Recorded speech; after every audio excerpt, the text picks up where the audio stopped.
and welcome everyone to another episode of What in the World is Happening, a program about Maitreya and the Masters of Wisdom. Today's topic is people power, an unstoppable force for change, something that all of us are increasingly aware of. We keep seeing items in the news about people protesting and bringing about change everywhere in the world. My name is Sabina Qureshi. I'm broadcasting from Edmonton, Canada. And with me today are Yvonne Lewis in Los Angeles, USA. Hi, Yvonne.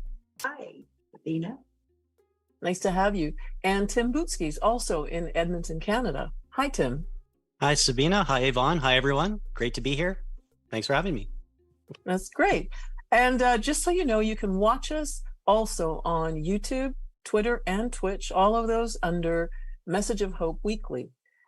And at the end of the program, we will do 30 minutes of meditation. It's a meditation called transmission meditation, very potent, free, and anyone over the age of 12 can do it. So we hope that you'll stick around. It's a meditation to help the world. And now to jump into our topic, as you can see on our title page, we have photos of recent protests. And the banners read, "We who believe in freedom cannot rest." That's one of them. Another one is "Time for change." There's also "No justice, no peace," and "All power to the people." And what you see here is people getting out on the street, protesting and demanding change.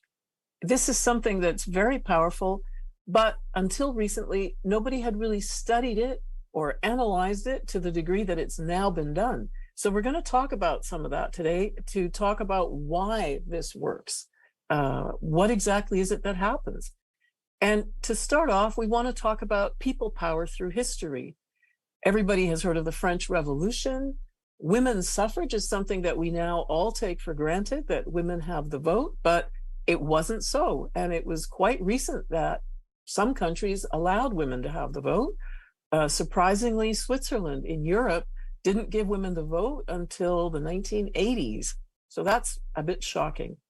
The 8-hour working day is something we also take for granted, but that wasn't always the case. And that was brought about by people agitating and protesting and demanding it. Social Security is another thing that all of us in the Western world enjoy, brought about by people power. And unemployment insurance, the same. And now we're going to look at people power, its history in the USA. Yvonne, I think you're going to talk about this. Thank you, Sabina. So good to be here. People power historically in the US includes Social Security in the US and includes farm price supports, which has been a big savior for farmers who have trouble with their crops. Bank deposit insurance, which was important at that time that it was brought into our society, but even more important now, and free independent labor unions and organizations. These organizations have gained some political power and can work with other movements or protest groups to advantage. Right, and Tim, I think you're going to talk about a brief history of peaceful protests specifically. Yeah, we wanted to give some examples and bring your attention to peaceful protests. Some people might feel like, well, peaceful protest doesn't really do anything, but based on the research, peaceful protest or nonviolent protest can bring a lot of permanent change. It can be very inclusive, very powerful, very creative. So we wanted to give some examples of that throughout history to show some of the lasting changes and changes in values that can happen with peaceful protest. We can go way back to ancient Rome as our first example. In 500 to 300 BC, there were a series of bloodless peaceful protests over the course of about 200 years or so to protest the patricians, so the extremely privileged Roman citizens who basically, to become a patrician, you could only be born into being a patrician. So there was no chance of a working class Roman citizen to be involved in public office or to have certain rights and freedoms. And so this conflict of orders were protests by the working class Roman citizens to gain rights and various privileges and whatnot. And so each time they did one of these conflict of order protests, they gained a bit more freedom, a few more rights, and eventually by the 3rd century BC, they were able to have equal status. They may not have had the wealth still, but the system did change, and that was a permanent change in government.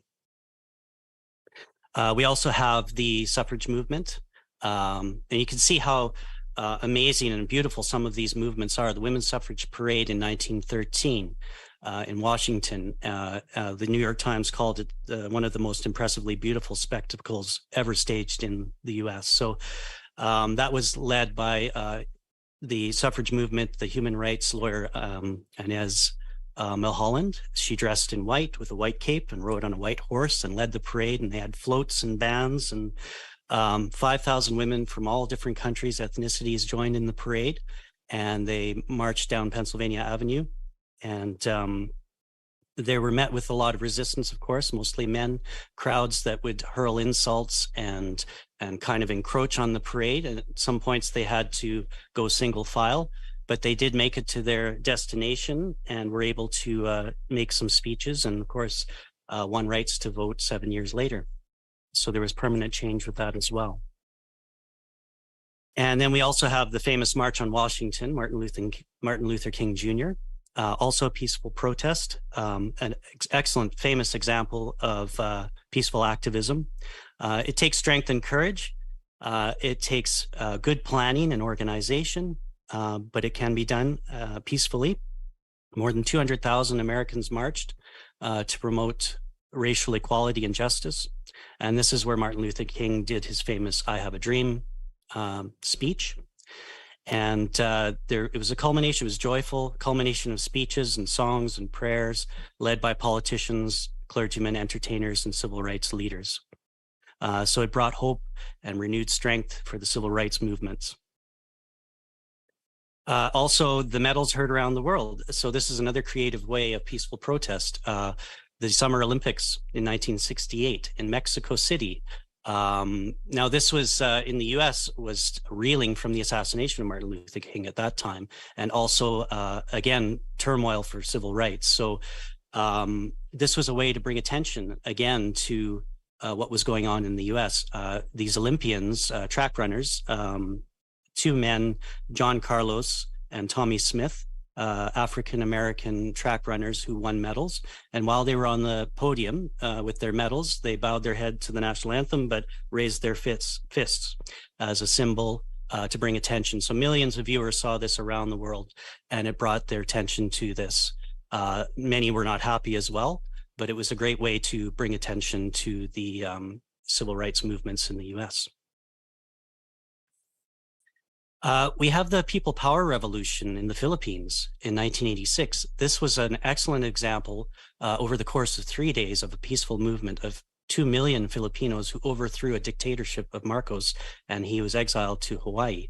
So this is, in 3 days, a very quick change in government, just with mass sustained peaceful protest, 2 million people. So an amazing achievement in the Philippines.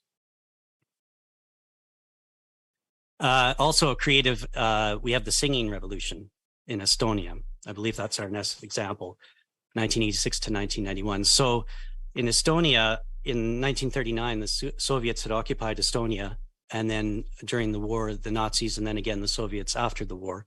And during World War II, quite often the Estonians would, they would sing songs to maintain their culture and pride, and try and preserve the language under Nazi rule. And again, when the Soviets came in, they decided to outlaw the singing, outlaw various symbols of the nation. And so this went on for many years. By 1987, the masses started to demonstrate, and they would sing in unified voice, hundreds of thousands singing together Estonian songs to preserve their culture. And what that in turn did weakened the Soviet rule, and eventually they became a free nation once again. So even the power of the voice and song in this example carried a lot of power. And of course, I'm sure we're very familiar with the Occupy movement. This also carried a lot of power. It was international, of course. It's spread across many countries. The most popular is the Occupy Wall Street in 2011. And that was 5 to 15,000 people on Wall Street to bring attention to the economic injustices. And actually, the Occupy movement internationally hit over 951 cities in 82 countries and over 600 communities in the US. So it's a very powerful, peaceful movement.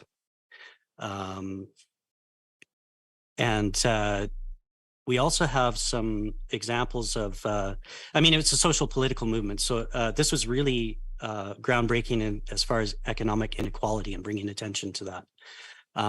We also put together some peaceful protests by era as well, just to give you some idea under different circumstances and different periods, how peaceful protests came forward. And again, sort of very ingenious ways of doing this. We've got Gandhi's Salt March in India. So that was a 387-kilometer march led by Gandhi, and about 78 of his volunteers started it, and they walked and walked, and of course it gained momentum. Thousands and thousands and thousands of Indians participated, and they started to make salt. It was a protest against the British extreme salt tax, and it gave impetus to the Indian independence movement. It inspired Martin Luther King. So the spin-off of this movement, of this peaceful protest, you could see evidence of that around the world by that movement. Gandhi called it the Satyagraha, I believe is the name, movement of peaceful protest or nonviolent activity. And that was something that inspired many people as well. So that was during the colonial era in India. Also, we have examples during the Cold War period of the peaceful revolution. Biggest revolution in Germany, which led to the fall of the Berlin Wall and the end of the Cold War. And of course, that was also inspired by Gorbachev's abandonment of hegemony over Eastern Germany. So, or hegemony or leadership dominion. So it went from hegemony to hegemony, and it was German leadership again. So sorry, it's a bad pun. Also, the post-Cold War period, we have the Velvet Revolution in Armenia. And so that was also a nonviolent transition of power to the opposition in Czechoslovakia. So another example of great changes using inventive, creative, peaceful protest. Tim, can I just ask, you just said, first you said it was in Armenia, then you said in Czechoslovakia. I was confused about that. Oh, okay. So the Velvet as the gentle revolution originally was Czechoslovakia, actually. So that was because of that, the government, it was a one-party government, Czechoslovakia. And that's what they were suppressing a certain celebration, which sort of turned into a revolution. And then I guess Armenia, I'm not sure how Armenia is involved in that part. Well, there was also a revolution in Armenia that was called the Velvet Revolution. Oh, okay. So that's another different revolution then. I guess. Yeah. Yeah. Yeah. Sharing the same name. Yes, that's right. Well, maybe that's something that sparked in Armenia then as well. Mm-hmm. Or maybe they attribute to it for some reason. That I don't know. Yeah. Well, I find all of the information you've given, Tim, to be so important because it shows us that this is nothing new. It's been used for long periods of time and has had moderate and sometimes wonderful success. And in particular, I want to look at an individual who was inspired by her own spiritual awakening, as she called it. A woman who called herself Peace Pilgrim, and her name was Mildred Norman, but she simplified her life and she began to walk all over the US and for about 30 years, speaking with others about peace. This was during the time of the campaign for nuclear disarmament. And that was also a worldwide movement, but strong in the United States. I heard my cousin talk about that, her interest in that and participation. But this particular woman, Peace Pilgrim, had a motto, and it was, "This is the way of peace. Overcome evil with good, falsehood with truth, and hatred with love." She said, "The price of peace is to abandon ignorance and replace it with repentance and humility, remembering that the way of peace is the way of love.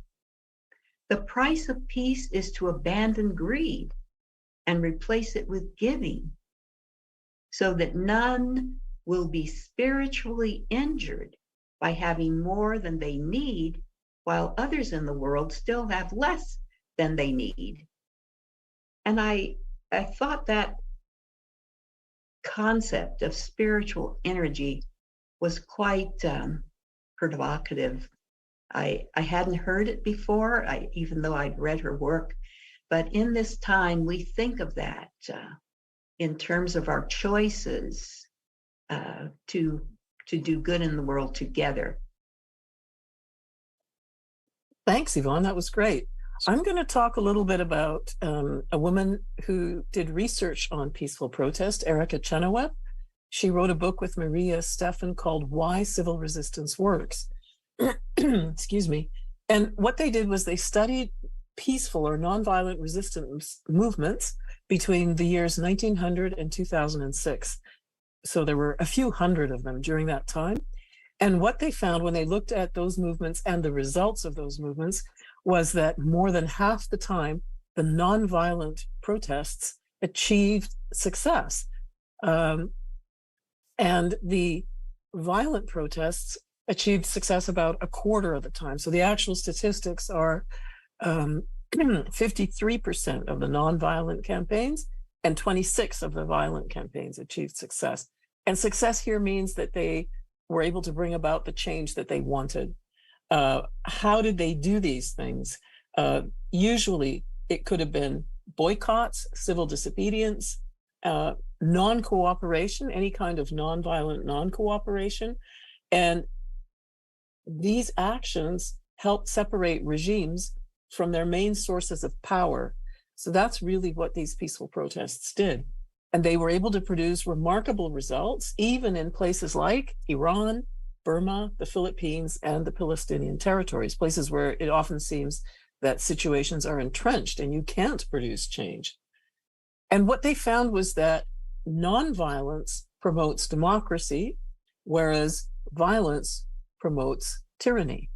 So the problem with bringing change about through violence is that you end up in a situation where you have to continue using either threats or some kind of violence to maintain the change that you brought about. And just to continue on with this topic, why does peaceful protest work? Basically, because for one thing, it's easier for people to get involved because it's nonviolent. So pretty much anybody could participate if they want to. There will be no reason, no obstacle to their participation, like fear for their safety, for example, or a moral obstacle, like I don't want to be part of something that's violent. Another reason, well, this is kind of connected, is that therefore you have higher levels of participation because more people can join in and do join in. You get people participating from many sectors of society, so you have a greater representation of society in these protests. And this is what removes support for the governing regime. So it's a very powerful model. And I think it's something that people have been doing instinctively for, as we know, millennia. We saw that in the section Tim covered on the history. But now with these kind of statistics, it's even easier to see why this works and why we can use it if we want to bring about change. Tim, you're And going to talk about this. Yeah. yeah, Gordana Rebrenovic is an associate professor of sociology at Northeastern University in Boston, and she came to some of these similar conclusions. She's written a few books, Why We Hate, and also studying about, one of her books is called Why We Hate. Also, it's studying peaceful protest, and so we'll leave some links to that and the article with an interview with her. But same thing, violence may be the quickest way, is what she's saying, but then it needs coercion and fear of punishment to sustain its victory. And so here again is an example of, maybe an advantage of doing peaceful protest for lasting results. And she said, of course, nobody wants to live like that if you're just moving from one to something else that involves coercion and fear. And yes, for more lasting results, for it to gain support and lasting change, peace and consensus are essential. So the word consensus is key, and we'll come back to that later as well. General agreement is consensus. So she's saying peace and consensus are essential to gain support and inspire lasting change.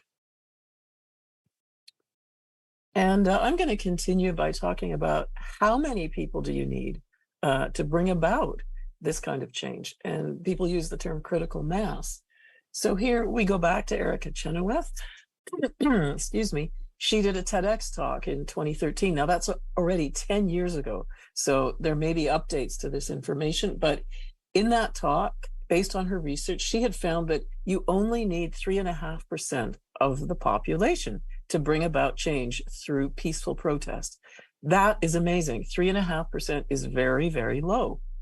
And the other interesting thing is that every time you had more than 3.5% of the population involved, it was always a peaceful protest. So, oh yes, and often much less than 3.5%.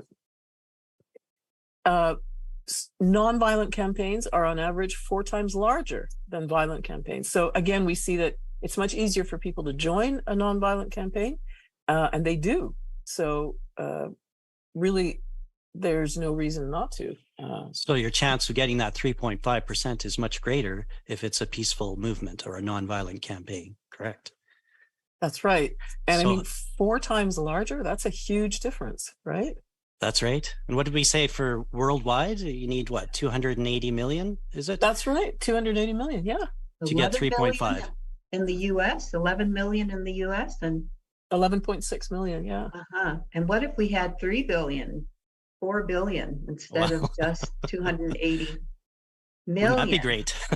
it would mean that we would have more consensus. We would have people who approve of changes, and that's really our goal. Yeah. No, that's right. Yeah. And now just to repeat a little bit, why is peaceful protest more effective?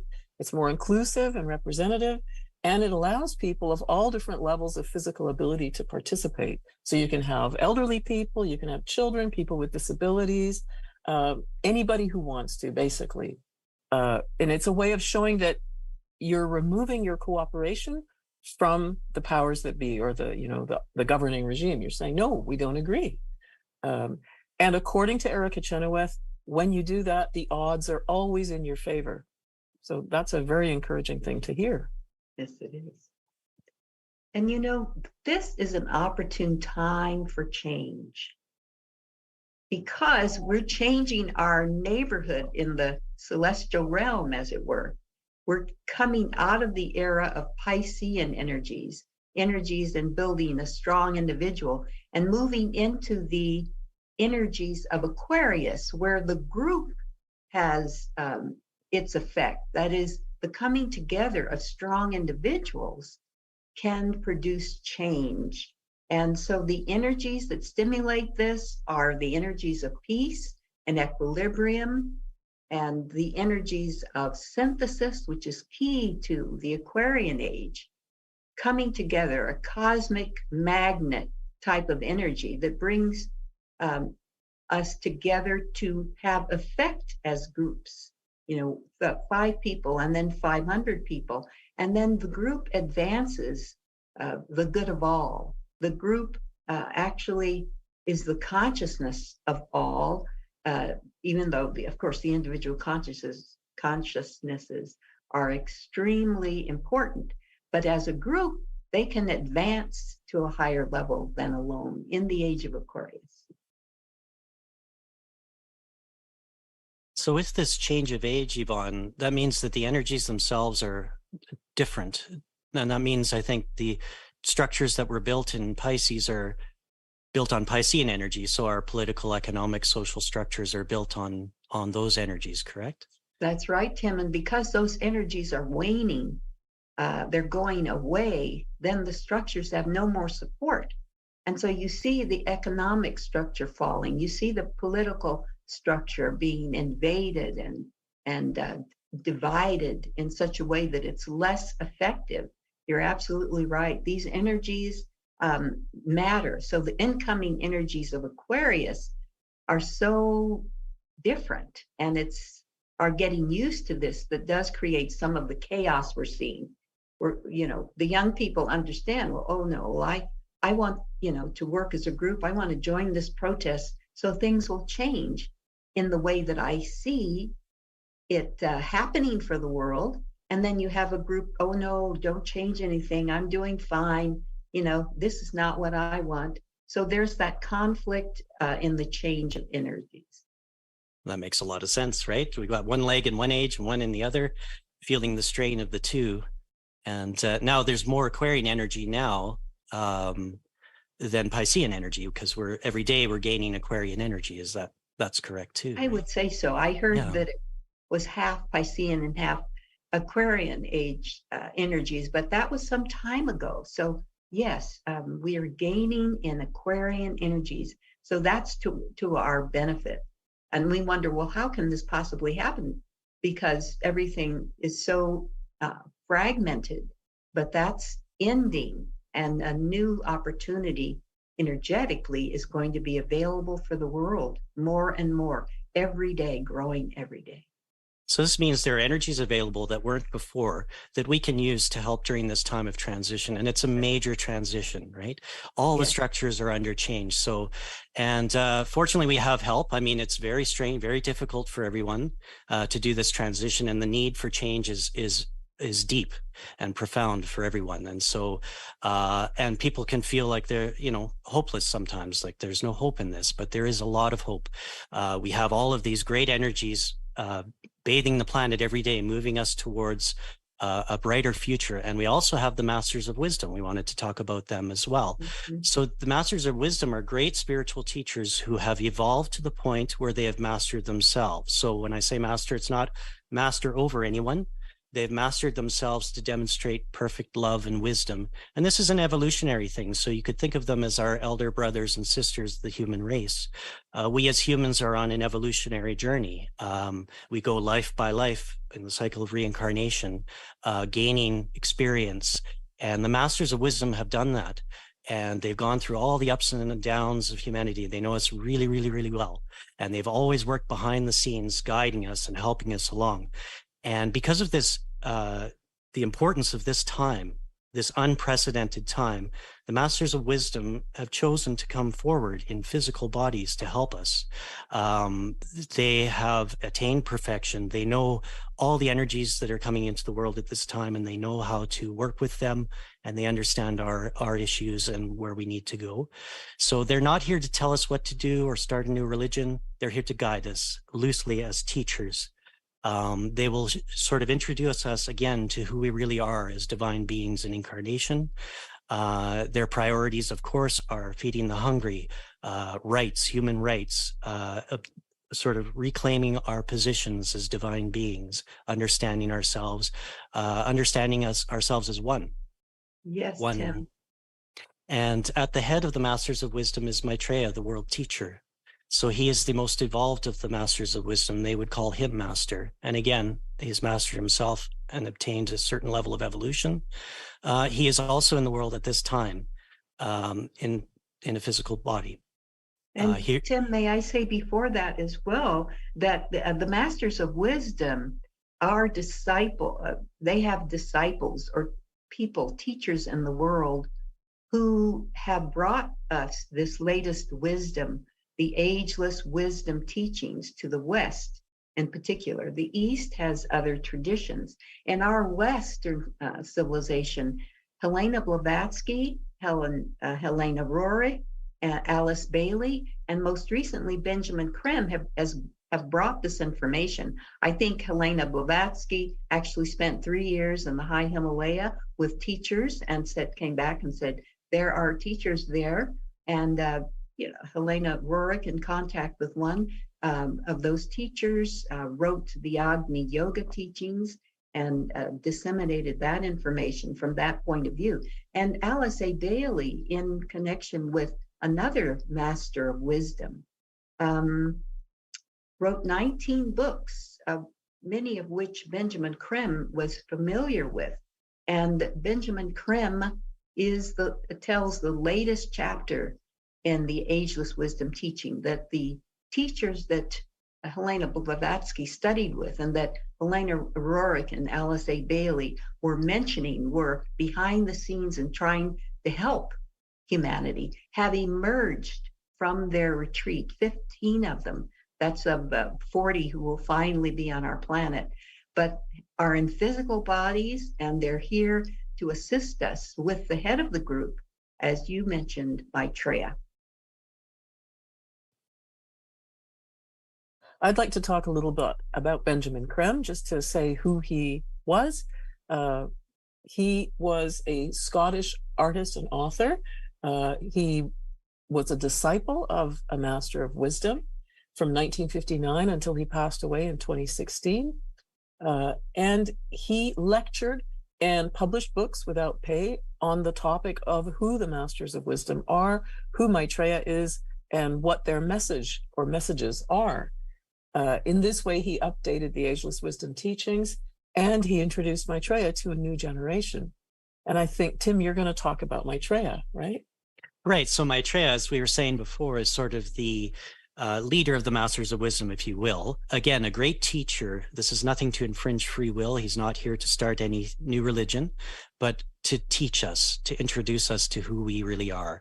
And many people have, we were saying, in physical bodies, many people have encountered Maitreya or the Masters of Wisdom in the physical. There have been miracles happening around the world indicating their presence in the world.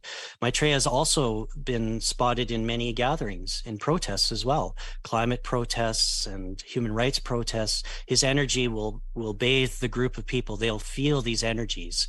The energies of Aquarius, as we talked about as well. So again, when you're protesting, when you're out there, when you're wanting change and working towards change, there is that sustenance, there is that support to keep that in mind, and things you wouldn't even imagine happening that you couldn't predict. He transmits this unconditional love. He embodies love for the planet. So this is the level he's at. He embodies love for the planet, the entire planet. And so he's here with those Masters of Wisdom to demonstrate to us unity and diversity. So you have this group of highly evolved individuals working seamlessly together so that we can understand how that is possible, how they can work as a group seamlessly, demonstrating unity and diversity. He's connected to all of us in our hearts. So in your heart of hearts, there's Maitreya. There's the world teacher, the awaited one in all the different religions. But you can just think of him as an elder brother if you'd like. And again, not here to start a new religion. He's got a set of priorities. He will help us work towards that. But again, we have to do the work. He's not here to do it for us. Humanity must act. We must make these changes. He's here simply to guide and teach. But all of us can work out our karmas, work out our own evolution. He is here giving us a template, a blueprint of where we could be and the bright future ahead. And Tim, I thought it was most interesting that Maitreya has said that he does not want followers, in that same vein. He's not here to start a religion. He said, if you try to follow me, then you're putting me above you, and I am the same as you. Yes, so yes. I think of these Masters of Wisdom and the head of the group, Maitreya, as being elder brothers and part of our human family, and having a cleaner mirror in the spiritual heart, let's say, so that they reflect divinity more fully. We have the same divinity within us. And we're just working on that mirror in other ways to clean it up and to be more effective together for good. But Maitreya also said in his many messages through Benjamin Creme, and this was one most recent, and there have been messages that appear in later books and not in the messages from Maitreya, but he continued for till the end of Benjamin Creme's life to give messages. This was given in Paris, France, on Radio Ici and Maintenant on 6th of April, 2006. And he said, "So, my friends, wait no longer for the manifestation of the great changes which are to come." He said, "Bring them about by your actions." And I think everyone's been attempting to do that, but to see that where Maitreya is, often he appears in a disguise. You know, we don't know until, as long as Benjamin Creme was alive, he could confirm, yes, that was Maitreya. But now he is still working. He's at every major protest or demonstration or march. And so why aren't we there with him? And if you go to a march, you can feel those energies. You feel the energy of love, or you feel the energy of will, that strong determination. So the energies are pervading these experiences of humanity coming together, marches, and millions of people marching together all over the world have power for that reason. Yvonne, I wanted to say, when I've been in protest marches, I've experienced great joy, real joyfulness and happiness, a feeling of celebration. And I think a lot of it is people experiencing a sense of victory, of having come out from being passive bystanders or observers and taking things into their own hands, but peacefully. So there's a great joy in that. There is. So. Yes, that's been my experience too. And many people, you see them gathering together, even the different groups sort of uniting, and some in tears after a while, just overjoyed, but also, you know, and of course, there's also people, you know, there's burnout and for protesters and stuff. And we want to talk about that as well. These energies are available. They do sustain. And when we do our meditation at the end, this is an option that you might want to consider to help if you're very active, an activist, and sometimes experience a bit of burnout or despair. Transmission meditation is a great way to sort of recharge, if you will. So we hope you can stick around for that. We wanted to talk a bit more about what Maitreya says and some of his priorities. So you imagine they're sitting at the table, and the wisest, most loving person you can imagine sits down and says a few things. There's one quote we have here about uniting these needs in protest. So he says, "Single and simple, therefore, must be the demands of the people. So many and varied are their problems, but universal are their needs. Peace through justice and freedom are the needs of all men. Sharing is the key to the creation of trust, without which not is possible." So the key there, he says, is sharing. So we wanted to talk about that as well. And he mentioned, Benjamin Creme mentioned in one of his books that the economic the starting point for all of this has to be the economic redistribution of the world's resources. That's the big share, the big sharing, so that once that happens, then trust is fundamentally created, because people are no longer needy. They know that they'll have a place to live, they'll have food, everything they need for their children to offer the best, most comfortable life for them. And once that happens, then trust is there. They say, "Oh, it's going to be all right." You know, just as everyone's told me, it's going to be all right. And so from there, it's important that people come together. And Tim, I think you were going to talk about that topic of consensus. Right, consensus, general approval or agreement. So imagine, in order to get a large percentage, we're talking 95 to 100% of people agreeing, generally, consensus about what we could do. I think something like sharing would be something we could do, something we could all agree on. So he's saying unite our demands. Economic redistribution is something I think 99% of us could agree on. When we're talking this level of redistribution, we're talking, something like the nations taking whatever excess resources they have and pooling them together and redistributing them to the nations that need it. So Canada has extra wheat, it donates its excess wheat. Another country has another excess resource, it donates that, they redistribute.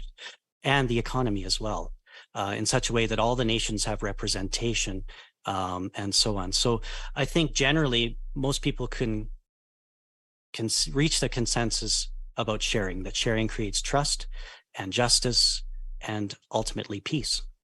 And that allows for the transformation of the world, the changes we're talking about, where hunger is eliminated. No more hunger. Food is always available for any child in the world. And there is a restored environmental balance so that the planet can be renovated bit by bit.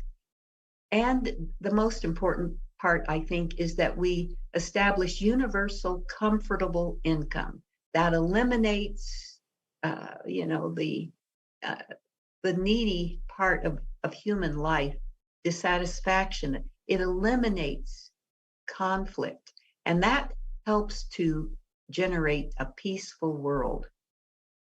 And comfortable going beyond basic, correct? Exactly. Going beyond basic, so there's no problem for any family. They have everything they need, and there are ways to get more than they have, but they have no wants, no leftover problems in their family. Everything monetarily is taken care of by governments for every person on Earth. And it isn't pie in the sky, is it really? I mean, we have the resources. It's shown that there's enough food in the world. It's just how it's distributed is the problem, how it's been hoarded or wasted. So it just takes the will, the consensus. Quite often we have 51% or 55% wanting a change in a certain direction, but then it's subject to counter change after that's implemented. But a consensus of a large percentage on something like sharing would have lasting change, permanent change. We wanted to bring another quote here on sharing for peace and the effect of sharing. Again, we have to do the work. Everything has to be done by us. So the call for sharing is rising on every hand. So mankind's at last is aware of the choice before it. And I think we are realizing that this is something we haven't tried before. Sharing is something we haven't tried on a global level. We've tried many things and many things have not worked, but this is something we could try and implement and take action on. Is ready to act in the spirit of brotherhood and love. So we are ready. We feel we're on the edge of the cliff, I believe. So we're ready to act. And so the heroes of the young see the need for direct participation to safeguard their future and their world. And that's true too. You can see all the young working with these new energies, working as groups, seeing the need and taking action, very brave action all the time in large numbers. That brings to mind the young people in Iran who've been protesting and risking their lives. Quite amazing. Really courageous. Yeah. Really courageous. Changes will come. Women's bodily autonomy, as you're speaking of, Sabina. All of these civil rights, racial justice, climate justice will come, Benjamin Krem's master says, when people recognize themselves as souls. We're all souls in incarnation, but we feel sort of attached to the body, but we're actually the driver of the vehicle. We're the soul in a body. We're a person in a car, as it were. And so when we grasp the identity of each with the other, that's true for every human being on the planet, that they're a soul in incarnation with that spark of divinity within them, cleaning their mirrors to reflect it more, then people will understand that sharing is the natural order, that selfishness and greed are deviants from the norm. And we're beginning to see that in Peace Pilgrim's comment about spiritual injury. There's a price to pay for hoarding and for the theft of resources that belong to others. And so our choice can be informed by the information we're presenting now from these masters of wisdom. Change will come when to share is seen as an opportunity to grow. Then people will embrace sharing as an end to their sorrows and suffering and their separation from one another. And that's a huge step, because we feel that our group is fine and other groups are infringing on our rights, when the fact is that all people have the same rights, and no one is, as Maitreya said, he's not above us, and no one is above anyone else. And that will come. The time is now, essentially, to start thinking about these ideas that Maitreya is presenting. And, right now we're asked to think and choose. We are. We have to do everything. Everything has to be, we have to act. We have to reach that consensus or that approval, think through it and decide, make that choice. And then it will stick. Benjamin Krebs said, without that, it won't stick. You'll have a counter and a back and forth and, oh, we could have done that better, or maybe we should change it back to the other way. But if you can get a majority approval on something, for example, sharing, it'll stick.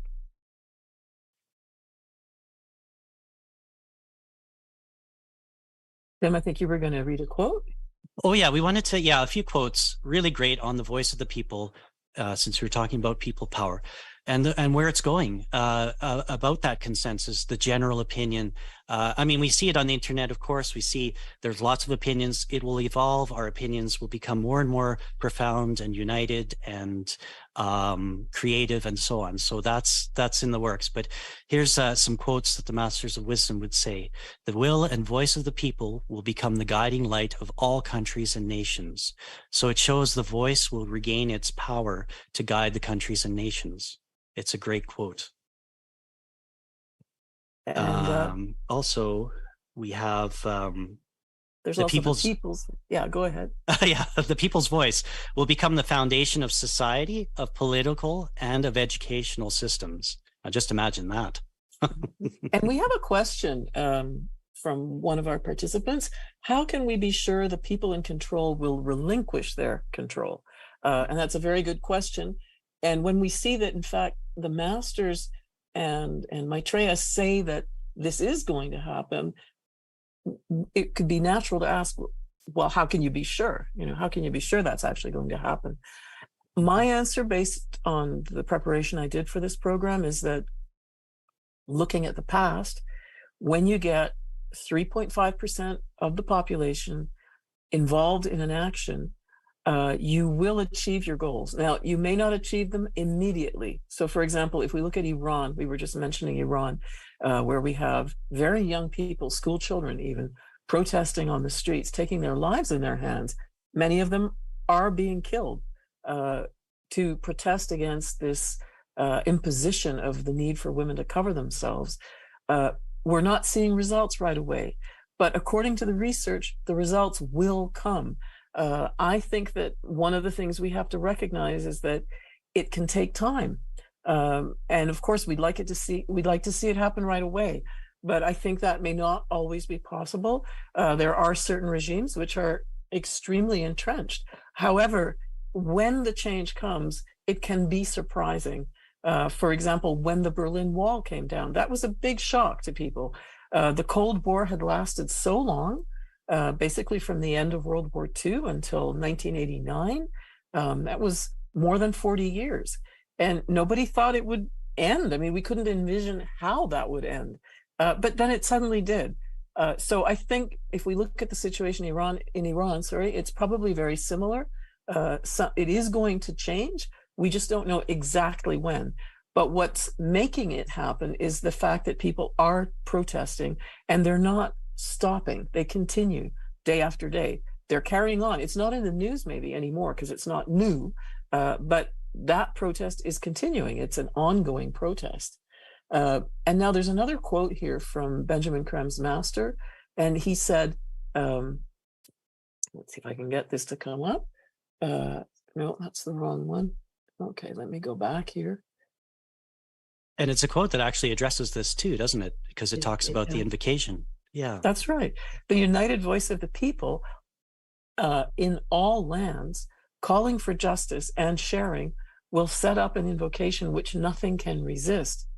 Thus will the world be transformed. What you just said, Tim, invocation. So in fact, when we make these demands, it's like we're calling for the demands. And then on some level, the way I understand it is that energetically, we are setting up a call, which is calling for or invoking a result, and it's bringing it about through us calling for it. And I think part of what this speaks to is the fact that everything in the universe is conscious. There's consciousness at all levels in all dimensions. And so everything that you do does have an effect. Nothing is without an effect. You might not see it, and you might not see it immediately because you're only able to see on certain levels, but things always have an effect.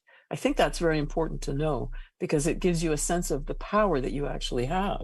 Yeah. And the voice of the people grows as they come together in making those demands. So my vision of it is to have 3.5% in every part of the world. You know, growing numbers of people raise the voice of the people, and the voice is their action. So when you take action, you have a voice.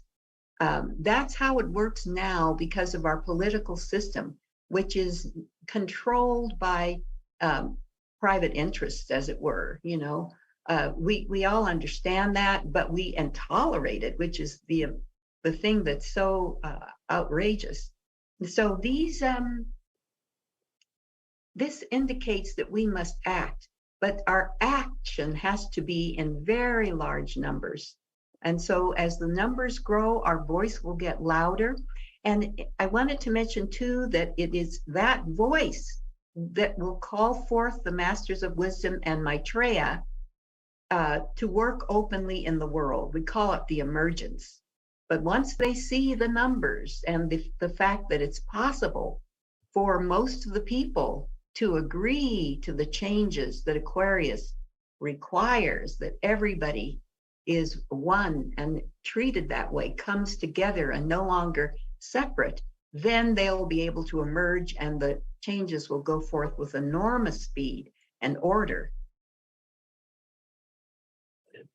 It is really, right now, everyone is experiencing these energies, right? It's challenging each and every one of us. And knowing this, that we can take a step and invoke some of these new energies and bring this change, I think is key. And so that is the time we're in. Maitreya has said, I need you. I need you to share with me in the reconstruction of this world, to restore mankind, their faith and joy, to release the ability to live to the needy of this earth, and so restore balance. These are I think the goals that are so pivotal to the work of the protests. Every one of the demands in protest movements address freedom, either freedom or justice, which leads to peace. So that's why emerging of protests is so natural and would advance our coming to a solution with the help of these elder brothers, human beings like us, part of our human family, who care, who are here to keep us from self-destructing. I'm just loading up our slides here. I think Sabina will be right back. So I think this is where we left off. Nothing will happen by chance. It's a call to action that I give, Maitreya says. And that action will I boost, as we think of it, manyfold.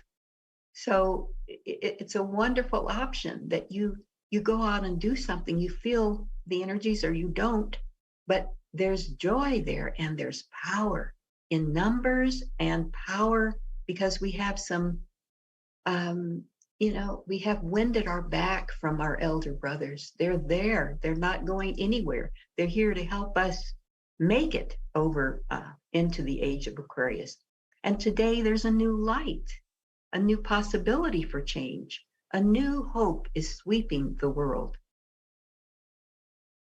And we have a slide here, Yvonne, about merging together. We wanted to touch on that. We've got a few quotes here as well about combining forces, about a united voice, but also maintaining these individual movements, correct?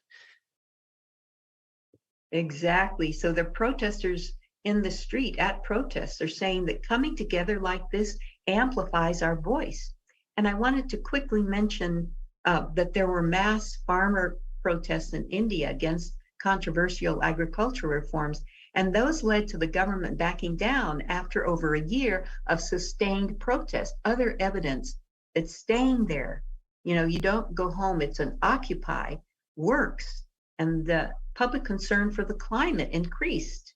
In the UK, after a period of mass protest, mass means huge numbers, by Extinction Rebellion. So the impacts of protest movements are dramatic. They change public opinion, they shift the public discourse, and they influence policy affecting voting behavior. And in that regard, I had an example of a recent unity of groups in Chicago in the last mayoral election. It was just in April. And what happened was that the big groups in Chicago, the labor unions came together with the civil rights groups, Black Lives Matter, all those groups came together along with media. So there was a very influential radio program, and the at that time candidate, Brandon Johnson, appeared on the show finally. He missed one invitation, he had another appointment, but the Saturday before the election, he was interviewed extensively by a man who happened to be his mentor, a professor in college, but of course that had been years ago, but they'd stayed connected. And Brandon Johnson was a commissioner in education, so he was already he demonstrated his skills in administration. But coming together in that interview, really, I heard the interview, I saw, the quality of the person by voice, by interest, by his articulate speaking. And I could see, that, oh yes, if I were still there, I moved from Chicago recently to Los Angeles. If I were still there, I would vote for him. He's a man for me. So that is such an important idea and Benjamin Creme speaks to it. He says that I am talking about the political effects of the gaining of unity through political action, the need for unity on an international scale. So as groups come together in all aspects of the needs of the people, then they can have an effect. And the master himself, Benjamin Creme's teacher, talked about at the end of his article, Unity, which is, possible to Google and find. We wanted to, again, continue with the voices. Each demand is considered to be inseparable. A professor at Harvard School of Public Health said, her name is Nancy Krieger. She said, each demand is inseparable from all the other demands. They are connective struggles, as she put it. This idea of struggles. Yeah, this idea that all these protest groups are part of the struggle, and each demand is connected to the aim of all protests, which Benjamin Creme says is peace. And you get peace through justice. Everyone has what they need. They deserve it because they're a human being. And you have it through freedom. Women are free. Children are free. The freedom is gained. There's no longer patriarchy or diminishing of people to create, standing on the shoulders and crushing people so that you can stand higher, if that can be considered. So it's so interesting. The merging of protest groups is obvious from the fact that coordinators, I don't call them leaders, but coordinators of these groups are calling each other, supporting each other, working together. And they say that Greta Thunberg said at the World Economic Forum this year, 2023 in Davos. She said outside the conference, she wasn't invited in, there is a unity of climate, social justice, and racial justice protests. I saw the video when she said it, and it was so beautiful to see that merging of these are all the same interests. We fight together for all, said a placard regarding bodily autonomy. All the coalitions are in unity in this effort, said a Parkland survivor. That was, the March for Our Lives, the gun control, the Brady United works with the March for Our Lives. They have similar interests. Be in community for making systems change. Be cohesive, said Jane Fonda with Fire Drill Fridays, a longtime anti-war protester. She said, stay together. All of our associates are coming together. And that was from another environmentalist. Angela Davis, speaking about Malcolm X, said that in her understanding of Malcolm's feelings after his pilgrimage, she said there is a larger context. We want freedom for all people everywhere. And finally, we are in deep solidarity with climate and racial justice activists. This is formerly known as Eve Ensler, who is the coordinator for 1 Billion Rising.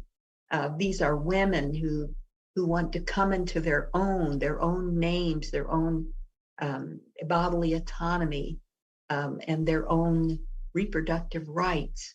And so that she sees how climate and racial justice fit together with her group's goals: freedom, justice, and peace, as Benjamin Creme says. Well, that's wonderful. I have one other earth scientist who talked about, sorry, Tim. Yeah, go ahead. That I found that an earth scientist, Rose Abramoff, who works in Tennessee, said that peaceful civil disobedience for climate protection is not a crime. And she indicated her own intention, to come out of the environmental lab and into the streets, that scientists themselves have a right to join and should join lawful protests. So the growing need is seen for protest because the way society is set up in Piscean age, there are blocks to stop you at a certain point. If you're a scientist, you're working with corporate structure. So these things will slowly decay, and to help that happen even faster, are coming together in massive, sustained, not going away, continuous, peaceful, always peaceful protests. I hope we've shown today that is supported by research and by our love for each other. That's a very viable thing, right? Peaceful protest, sustained. And I mean, yeah, like you were saying, this connective umbrella that all of these groups are having. It's wonderful to see. The whole movement has evolved. I mean, the difference between protesting even 10, 15 years ago to now, quite different, much more connective, if you will. And we wanted to bring in this information as well about the meek. Many of you, I'm sure, will know the meek shall inherit the earth from the Sermon on the Mount. in the New Testament, Matthew 5:5. But we wanted to bring forward the original meaning in Greek of meek. And it can apply in demonstrations very much so, in people power, because the original definition had to do with, first of all, they used meek to describe a very good war horse in ancient Greece. And the war horse, a very powerful horse, but well disciplined in the sense that it could control its power and act perfectly, beautifully. So the ability, it's not so much timid as our ability to act without undue harshness, controlling our emotions as need be, and also doing good works to others. So that war horse is also serving mankind, right? But we are serving mankind, doing good works to others, controlling the emotions, working consciously, being in the right place, the right time, taking a stand. So it doesn't mean standing down or being timid. It's embracing our destiny. So this would be a somewhat of a translation of the meek inheriting the earth. And anything to add? And Sabina, welcome back. We just had some connection issues, so right. Thank you. Thanks for taking over. That was perfect. Yeah. So did we want anything else to add, or we want to move to some of our sources and stuff? Well, I think we can go straight ahead. Okay. Yeah. So lots of information out there about the Masters of Wisdom, about the changes in the world, the change of ages, Ageless Wisdom teachings. We've got some great resources here. There's a website, www.share-international.org. Share International is also on YouTube. Again, this is a network of volunteers. There's no actual organization or anything. It's people who've come to the same conclusions and working together towards this future. So Share International on YouTube. There's also books and downloads on share-ecart.com. So we've got some free downloads that you can get, books by Benjamin Creme, who we talked about earlier, on the Ageless Wisdom teachings, the Awakening of Humanity, the World Teacher for All Humanity, and Transmission Meditation, which we'll do in a moment. Also, Share International magazine, fantastic magazine. There's no advertising. It's developed at very low cost. You can subscribe if you'd like on share-ecart.com. It's translated into more than half a dozen languages. It's got great articles on the stuff we're talking about today. It also has messages from the Master, or it has great, very positive news, movements, discoveries, innovations. It's well worth checking out. Mystic Takeaway. If you're online and you're enjoying this kind of thing, there's a podcast called Mystic Takeaway, hosted by Elisa Graf. Miraculous things that have happened to people, great stories, extraordinary events from real life. There's lots of episodes. You can access a whole bunch of them online. So that's a great podcast to check out. Planetary Makeover is another great show to check out. Their next show, it looks like, is on how universal basic income will eliminate poverty. Actually, no, that's a previous show. That's already. Oh, it's a previous show. Okay. Yeah. But a very good one.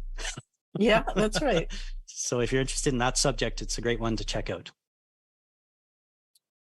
Radio Partage. Sabina, you want? Sure. Yeah. Partage just means share in French. And Radio Partage is it originates in France. It's an internet radio station, but they have English programming between 7 in the evening and 1 a.m. Eastern time. So it's easy to find them. It's just www.radiopartage.net. And you can listen to that English programming. Lots of different things, interviews with Benjamin Creme, some of the programs we've done here. Also, the program by Planetary Makeover is on there. So there's a lot of different things. And of course, you can, if you know French, you can listen to the French stuff too. Yeah. Oh yeah, that's right. And we wanted to talk to you, I guess, about transmission meditation now. We do a half-hour meditation at the end of every episode. It's non-denominational, very easy to do. very powerful. And like we were talking about with activists, if you're very active and you want to recharge, it's a great way to do it. People find it sort of magnifies their creativity and their energy and so on. So it is also a meditation of service. So you are helping the world by engaging in this meditation. You know, we were talking about all these great energies that were flooding the planet. These energies, many of them are very powerful, and they generally bounce off your back. They don't, they're too powerful. So transmission meditation, what it does is it steps down those energies to make them usable. Very much like an electrical transformer is stepped down to an outlet or a battery or something that you can make use of. So that is the process of transmission meditation. So it's a service. It's done in a group. We do it online. We do it also in person. We switched to online when COVID hit. These are just some things to keep in mind of in doing meditation. Transmission meditation, if you have any serious heart problems or pacemaker, this may not be the meditation for you. Also with emotional or psychological imbalances or under the age of 12. And that's simply to do with the development of the chakra system. Normal circumstances we were talking about before COVID, everyone met in person. We've done online since COVID as well and found it very effective, always in groups. You can start your own transmission meditation. You can link up with existing groups. I'm sure we'll put in some Zoom links and stuff like that because it's available on Zoom. So if you like this meditation, would like to try it again, we'll have some links ready for you to try.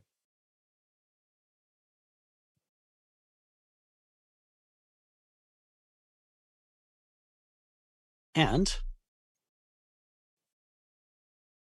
very simple to do, sit comfortably with your spine straight. You focus on the ajna center. So this here between the eyebrows is the ajna center. So if you put your attention there, that is where you will transmit. So that is the synthesizer of the chakras, the ajna center. So those energies come through, and if you keep your focus there, you're lined up with your soul. And that's where you can transmit from. So inevitably, our attention drops during the meditation. If you notice that your attention has dropped down from between the eyebrows, you just think the word Om, Om, and your attention will go back up to the ajna center. So throughout the meditation, you probably do that many times. Focus on the ajna center, your attention drops, think Om, bring it back up to the ajna center, it drops, think Om, and so on and so on. You can think, you don't have to fight your thinking. That's the lower mind, it's doing what it's doing. But as the meditation progresses, your thoughts may slow down a bit, and you may start to feel those energies transmitting. And Tim, we don't try to direct the energies in any way. That's done by the scientists, the masters of wisdom who oversee the distribution of the energies. So exactly. We don't have that to take that on that responsibility. We simply align, as Tim mentioned, through focusing at the center between the brows, and that is enough. That's right. Yeah, we don't want to set it like, oh, you know, I'm really concerned about this area of the world. I want to focus it on that. We don't have to direct all of that. The masters know, they know all of the energies that are coming in and how to direct them. And it's very safe meditation. It's not dangerous at all. They are master scientists, if you will. They know all the energies, the quantities. They can look into your chakra system and know exactly how much energy to put through the system and where to direct it. For us, that's what makes it simple, very effective and powerful.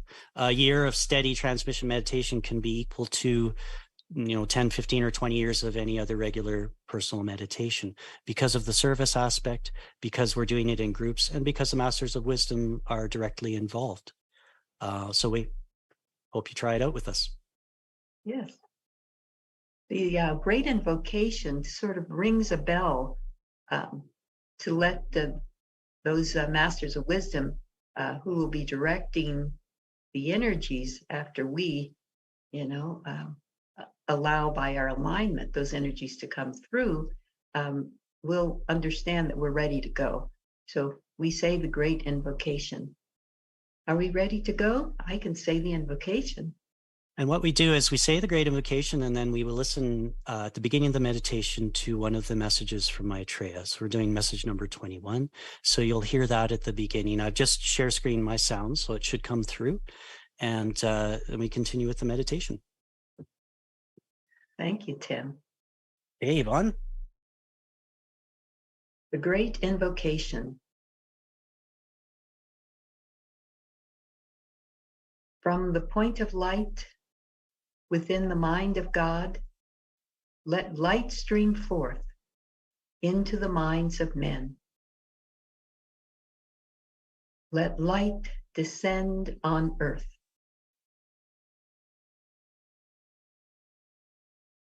From the point of love within the heart of God, let love stream forth into the hearts of men.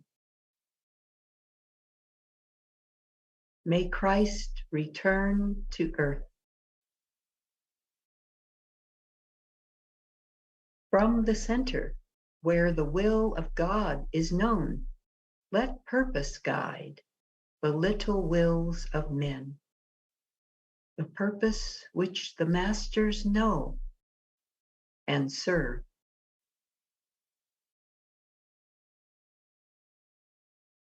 From the center, which we call the race of men, let the plan of love and light work out, and may it seal the door where evil dwells.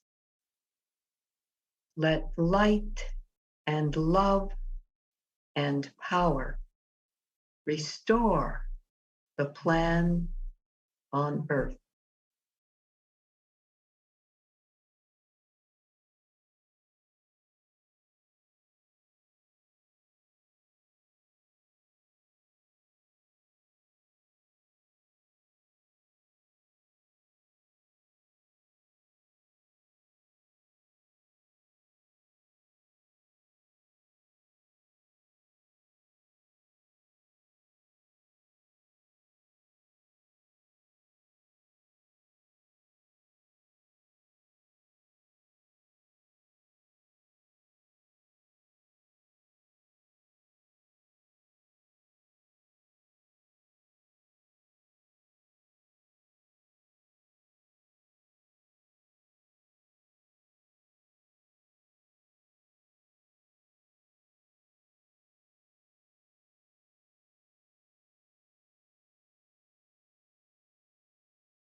Message number 21, March the 14th, 1978.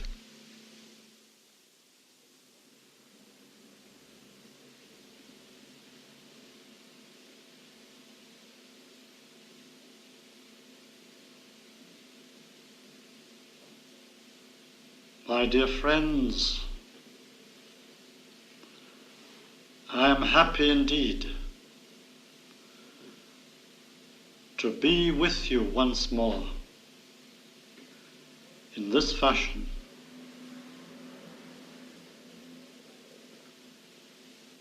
My plan is that my face and words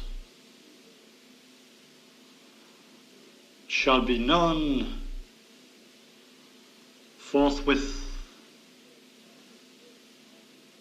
My emergence begins. May it be that you will quickly sense my presence, seek me out, and share my burden.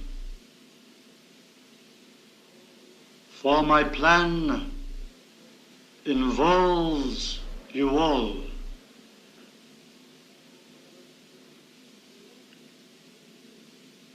There is little that I can do without your help, your eager participation and acceptance of service. Through you, if you know me, love me, love my work, answer my call, that work may be done. I need helpers. I seek to place before you the chance to grow in service, to lift yourselves upward into a new light, into a new responsibility. And when I call, I shall expect you.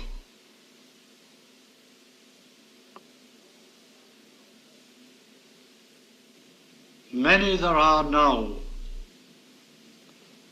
who are doing this work for me, yet know me not, nor know that I am here. It has always been so. For many work better in the shade.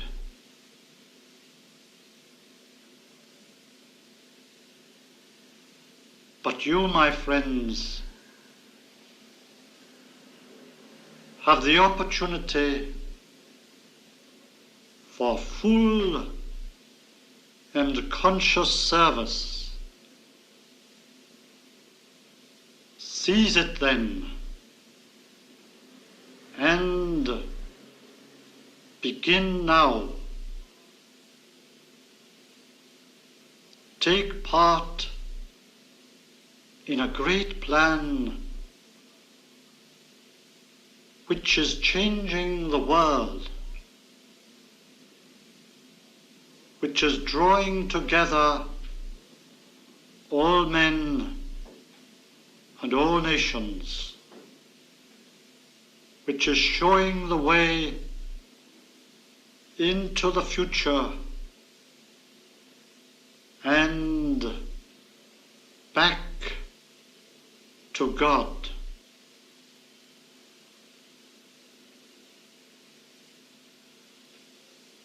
Many of you have heard this call before, yet still resist action.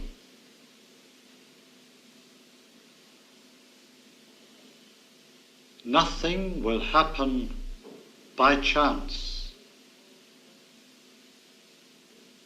It is a call to action that I give. And that action will I potentize manifold.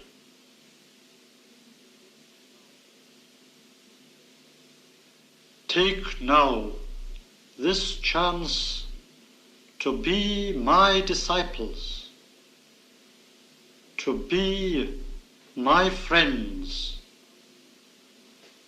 my true men.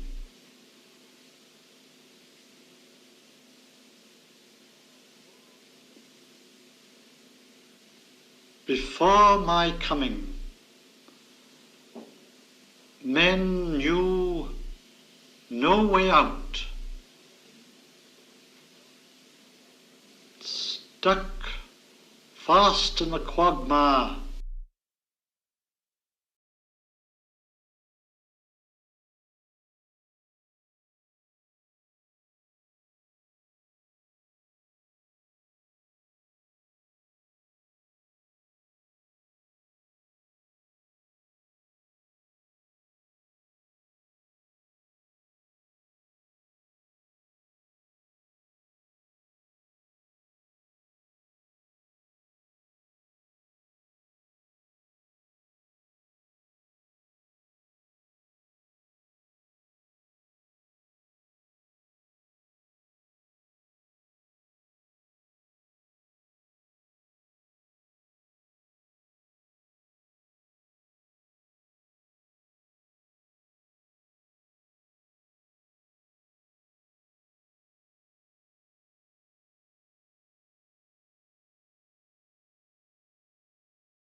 An hour of meditation. I know it passes very quickly, and you don't feel the passage of time when you're meditating. Thank you, everybody, for being here today. Thank you, Yvonne. Thank you, Tim. Thank you, Sabina. Thank you, Sabina. And thanks to John and Cielito for our technical help. We'll be back on June 10th with a program called Maitreya Buddha, the Buddha of unconditional love. We'll talk more about Maitreya and that unconditional love. And until then, everyone have a great summer. See you in June. Bye-bye. Bye-bye. Bye-bye.